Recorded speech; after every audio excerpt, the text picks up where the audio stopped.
I'm Cassandra Beaumont. I'm a registered nurse and a registered midwife.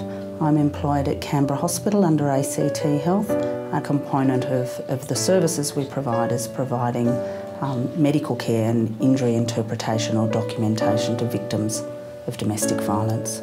1 in 3 women are subjected to some form of domestic violence, and it's still what goes on behind closed doors, stay behind closed doors.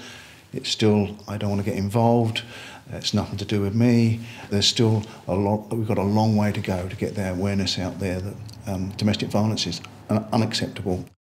What's really important is, as a nurse, as a mother, as a friend, as a colleague, that you're aware that domestic violence is a huge issue across every facet of our society. It has no social constraints or ethnic constraints. Those injuries often are not visible to the general community, and often it's more the psycho-social, emotional component of providing support that's really important, being listened to and responding appropriately. As human beings, we find it a really threatening and vulnerable topic, so it's not often talked about.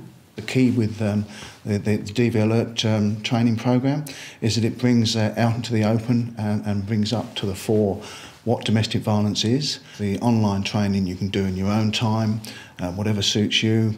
Once you're enrolled, it's really as a series of modules, 17 modules, very easy step-by-step process. It's out to any allied health caregiver, whether that's anybody from the nursing fraternity or caregivers, social workers, psychologists, doctors, or in fact people from the local community if they come in. It's challenging to be able to change that underlying culture without, targeting the next generation. And if we can actually have those conversations with our children at younger ages to be able to give them the tools and skills and to help them recognise what are healthy relationships, then I think we'll go some way to improving the situation of domestic violence. Ideally, if there was, no violence within our communities would be fantastic, and I'd be out of a job, which would be lovely. If more people understood what an abusive relationship was and what a respectful relationship was and what the categories of types of abuse are, then there would be, that in itself would dramatically cut down the rate of domestic violence.